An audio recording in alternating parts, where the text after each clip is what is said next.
Hi, I'm Bob Vila. Welcome home again to our Blitz build in Yonkers, New York. Today, Riley gets together with the roofers. They'll be using an architectural roofing shingle with a dimensional design. I'll be up on the shed roof installing some special photovoltaic shingles that generate electricity from solar energy. And we'll be in Tucson, Arizona, visiting a unique factory where they make the photovoltaic material. So stick around, it's great to have you home again.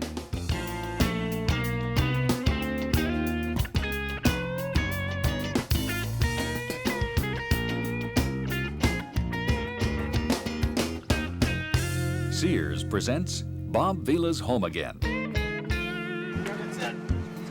It's a cold, drizzly morning here in Yonkers, New York, and in real time we're continuing with the second day of our Habitat for Humanity Blitz build. The volunteers made a lot of progress overnight.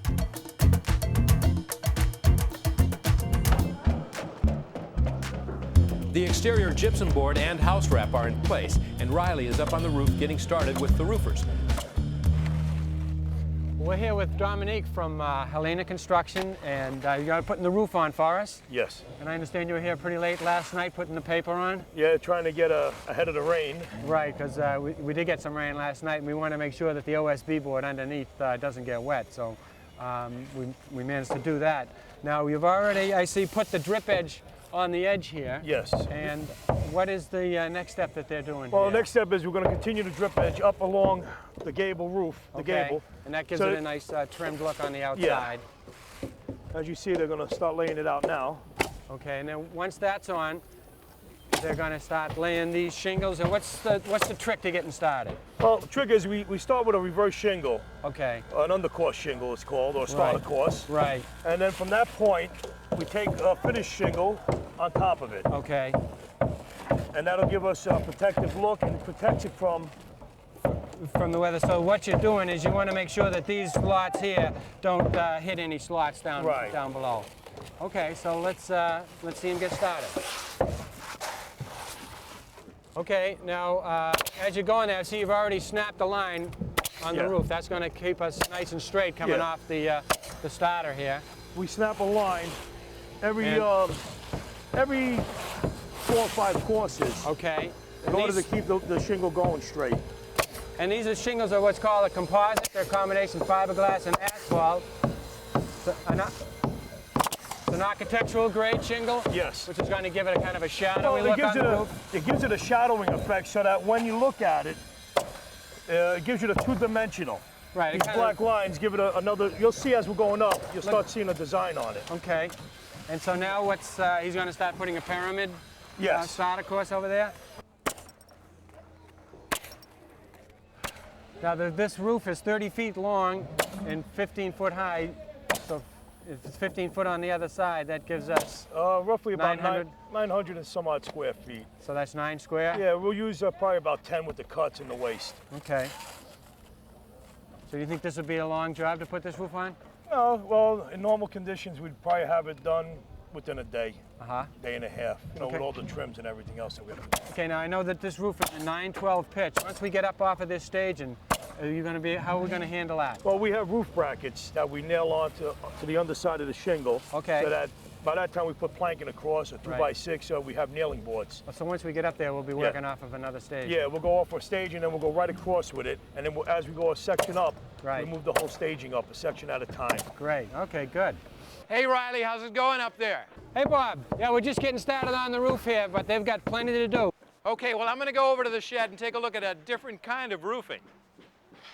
Dominic, thanks a lot. Thank you. When we come back, I'll be installing photovoltaic shingles on the shed roof.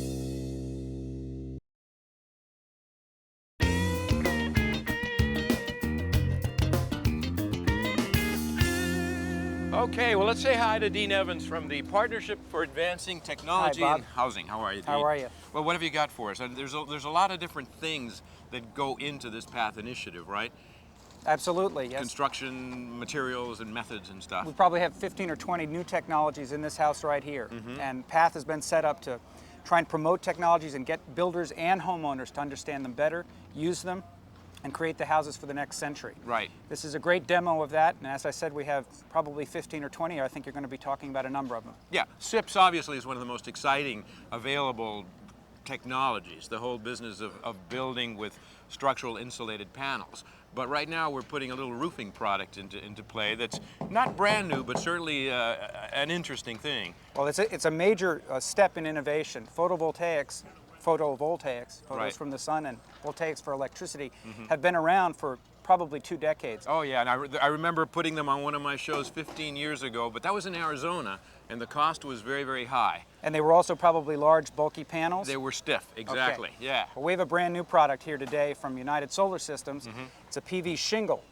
It's a direct replacement for shingles on a house, or in this case on a outbuilding, a little shed. Yeah. But they go directly in place of existing shingles, and you can generate electricity directly from the sun. So it's a roof and it's a powerhouse. It's a roof and a powerhouse, absolutely. Let's find out more about how they work. Okay. You want to go up and see Ren Anderson from the National Renewable Energy Lab? He's Okay. putting some up on the roof right now. All right. Hi, Ren. How you doing up here? Real good, Bob. How are you doing? Now, you're not really a roofer, right? No, I'm a researcher with the National Renewable Energy Laboratory, a DOE lab that is a PATH partner. Okay, but here you're a volunteer like everybody else. We appreciate your participation. Tell us a little bit about how photovoltaics actually work. Well, photovoltaics work, the light comes in as a photon, hits the photovoltaic, which is a semiconductor, knocks some electrons loose, and that produces the electricity that then goes into the application. You sound like the science guy. Yeah. And in this house, we're using a small amount of photovoltaics because we're just powering the battery packs and things for charging tools and children's toys inside the shed. Exactly, but in a traditional situation where a whole house has a photovoltaic array, you'd be generating electricity for use within the house, right? That's right. And you can also feed it back into the grid. Yeah, if you produce more electricity from your photovoltaic array than you actually consume, you can sell it back to the utility. Exactly. Or at least try to. How do you install it? Well, it installs very much like a regular shingle product, except that it's much wider, as you can see, because we want to have a continuous strip in the middle of the roof. Yeah, and here we've got a combination of traditional fiberglass shingles, and then we've mixed in the photovoltaics because you're only putting in a small amount of photovoltaics. That's right. We're just putting in enough to power the shed independently. And I've pre-drilled holes into the roof here to feed our lead wires back through. Okay. And the first step is to take off the paper here. Just like a regular shingle product, we have an adhesive layer. Okay. Then we feed the lead through the roof and line it up on the layer beneath it. Right on the top of the layer? I'll hold it, and if you can put a nail right in the top of this area here, we'll be all set. Along that white line? Yes. All right. And how far apart should you nail these? Nail them about every 2 feet. Oh, just about every 2 feet? Yeah. Okay. This is, You got a little bit of a bubble here, okay? Give it a pull towards you. okay. There we And go. is it still straight? Let me just pull it up a little bit more. Okay, it's ready. All right. And we're putting in how many of these? We're going to put in 8 of them in this application. That's going to give us 120 watts of power. Terrific. All right, let's get the next one here. Okay, and then you just take your regular fiberglass shingles and marry them right into place. And then you can add your next layer of photovoltaics, right? That's right.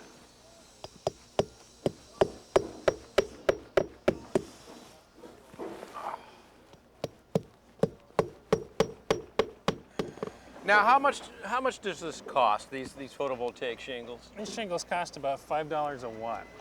$5 a watt? Yes, So you pay according to how much electricity you generate. that's correct. You don't figure it in terms of a square of roofing product. No, Okay. because you only size it not to cover the roof, but to provide the power that you need. Right. Reach for one over here. Now, what about the actual storage of the electricity that you're generating? Well, in this case, we have a small 12-volt battery inside the shed that we're using to store the electricity. Let's go take a look at it. All right. Check out how those wires all connect. All right, so let's look inside the shed. Okay. You've poked all the wires through the oriented strand board up there, and you've already got Gray stuff is always electrical, right? That's right. What are we doing there? Well, Bob, these are all the wires that came through from the collectors, and let me show you that we're getting some power off of this. The sun did come out. Oh boy, yeah. So we're getting 12 volts. Yeah, very much like a automobile electrical system. In this case, the collectors play the role of the generator and the alternator, producing power for us. And then I basically connect these together in series to give me a little bit of voltage boost for charging the batteries.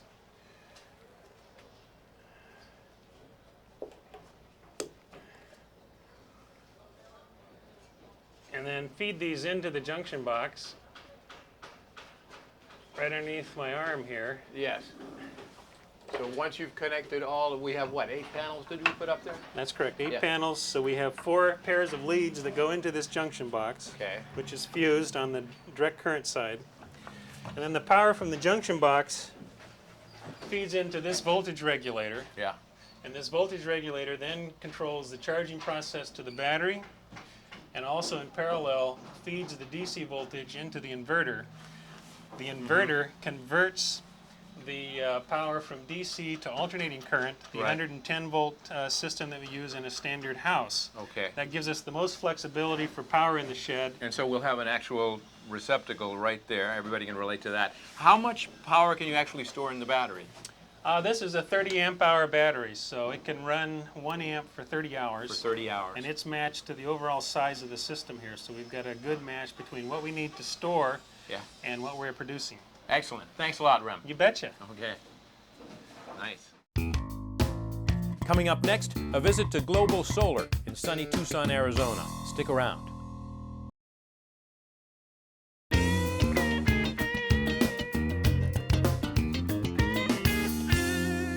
All right, we're taking a break from the noise of construction and the cold weather back in Yonkers, and we're in sunny Tucson, Arizona. And we've come here to talk about photovoltaic energy. It's a fellow named Neil Holstead who started a company called Global Solar, and they've managed to devise a new type of photovoltaic panel. You know, the traditional ones that we think about from 30 years ago that were used with satellites are these rectangular, rigid panels that were very expensive, and now they've developed a way of creating a rolled-up photovoltaic panel that they make 1,000-foot rolls out of it. And in fact, that's how we've managed to make some roof shingles that have photovoltaics in them. So let's get together with Neil and learn a little bit more about the process and about the building they've just put up.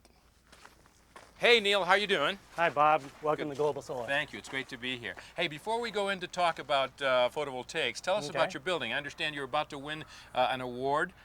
Yes, tomorrow we'll win an award for how green the manufacturing facility we have here. We've incorporated a number of ecologically sound aspects to it.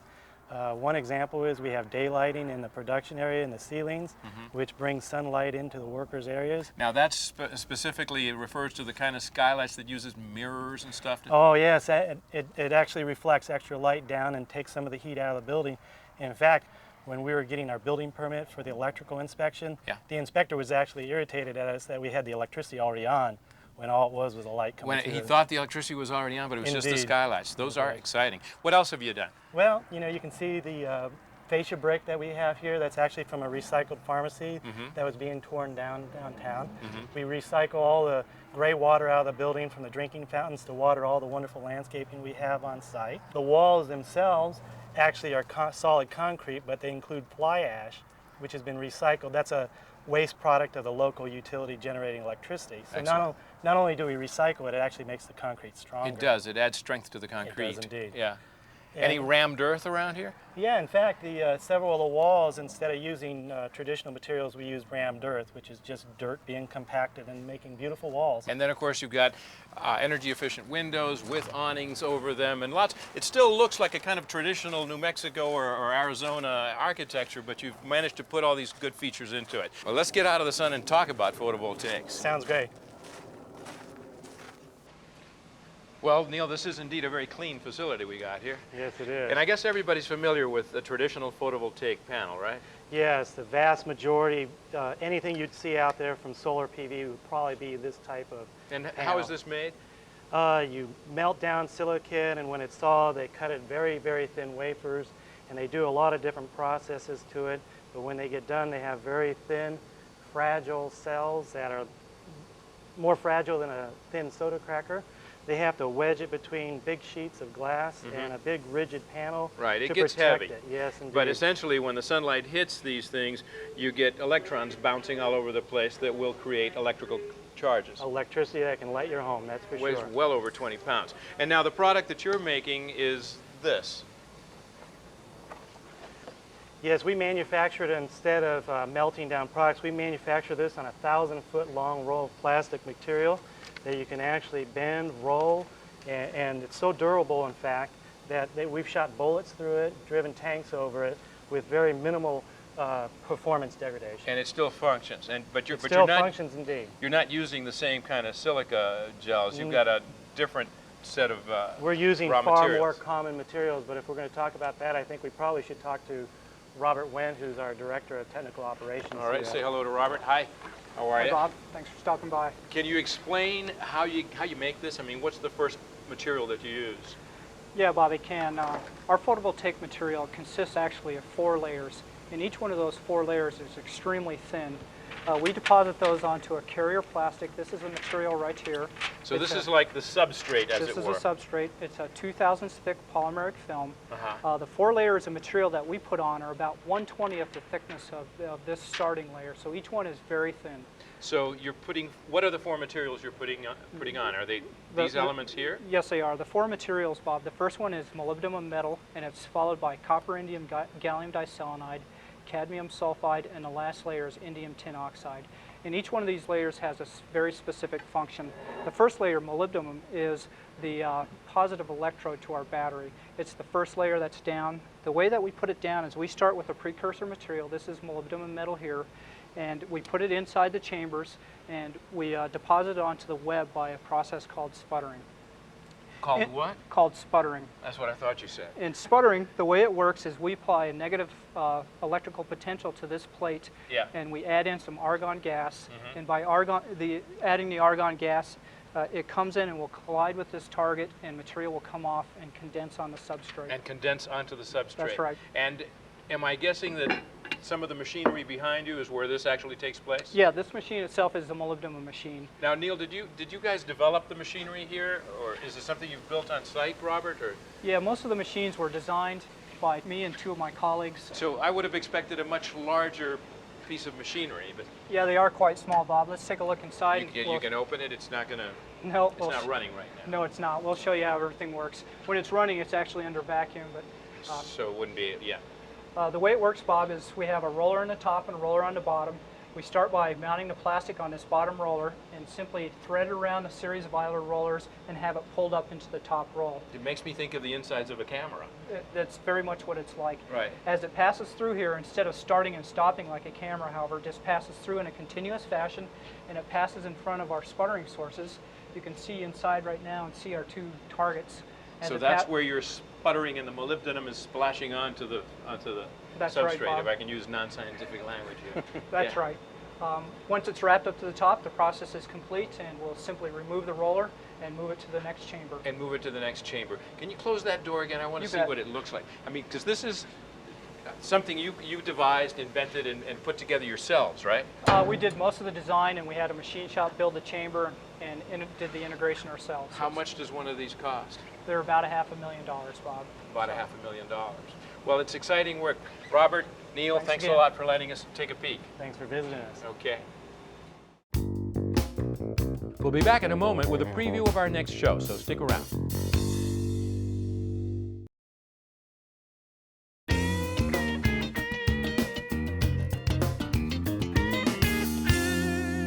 That's a wrap. Come home again next time. We'll be putting the siding on the house, a new product called Smart Lap. Also going to Minnesota to visit the plant where they make it, and the plasterers will be on board. Till then, I'm Bob Vila. It's great to have you home again. For lots of information and resources for your home improvement project, check out my website at bobvila.com.